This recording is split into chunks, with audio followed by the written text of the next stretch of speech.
for free.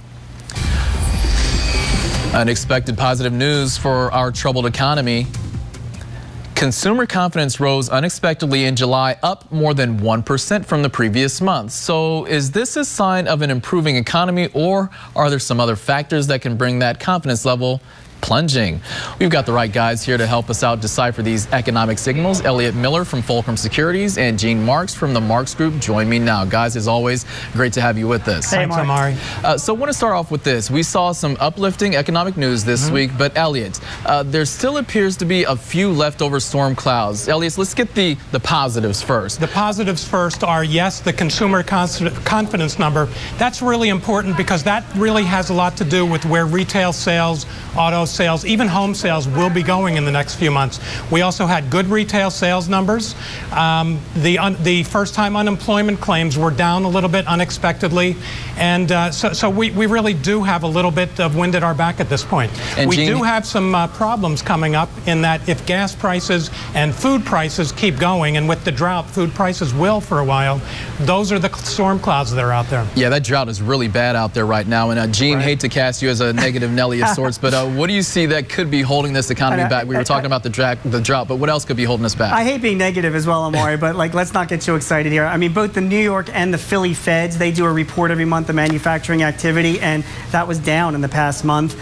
Small business confidence just recorded its second monthly decline as well. Google, Motorola's division, they announced layoffs last week, and FedEx is having a downsizing program as well. When you see that happening, that's usually not a good side either. So, you know, there's still a lot of issues going on in the economy worldwide, including in Europe. That just gives us a lot of pause. Yeah, and I heard that Google laid off a couple of thousand, if I recall. Yeah. Now, Elliot, we see the market flirting, the stock market that is, flirting with 4-year highs. The market is a forward indicator, of course, possibly signaling some good times ahead. But what needs to happen for this recovery to continue, and what could actually derail it?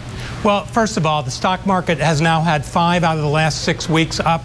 We are, again, coming towards some highs that we haven't been at before. Again, it's usually a positive indicator, but there really are clouds on the horizon. I would hate to see us go and start talking about diving off the fiscal cliff. That is, having spending cuts come fast and having tax rates go up without any input. Congress really has to work on that. Otherwise, that will drop confidence. And more, you know, in a fragile economy like this, I mean, you got to keep a real eye on what's going on overseas. I mean, anything that flares out, for example, between Israel and Iran, anything that goes on, more bad news from Europe. I mean, you know the way the stock market is. It comes and it goes. It can easily drop, and that really kills confidence. Yeah, and you all were talking about Congress, and this is a political season right now. So we're hearing a lot of rhetoric from the campaign trail. There's, you know, Metascare, Obama administration isn't creating jobs, and then Romney's supposedly going to outsource things. Does either side really get this, what's going on with the economy? Can anybody heal this? You know, first of all, I want to go back to the Romney-Ryan pick, the Ryan pick of a week ago. And I think that's going to start a really good conversation about what we want our government to be, whether we want it to be the all-helping government or whether we wanted to downsize. Unfortunately for Romney, I think the pick may have also not picked him up any new votes that he would have otherwise gotten. I think he really played to his base, but I'm not sure that it really helped him. I think he'd rather have the votes than the conversation. All right, thanks a lot, guys. Got to cut it short there. Gene Marks and Elliot Miller, thanks a lot for joining us as always. Thanks, Amari. Take care. Have a good one. Thanks. A ride to remember. Next up, hundreds of people rode their motorcycles, you see right there, across the Northeast.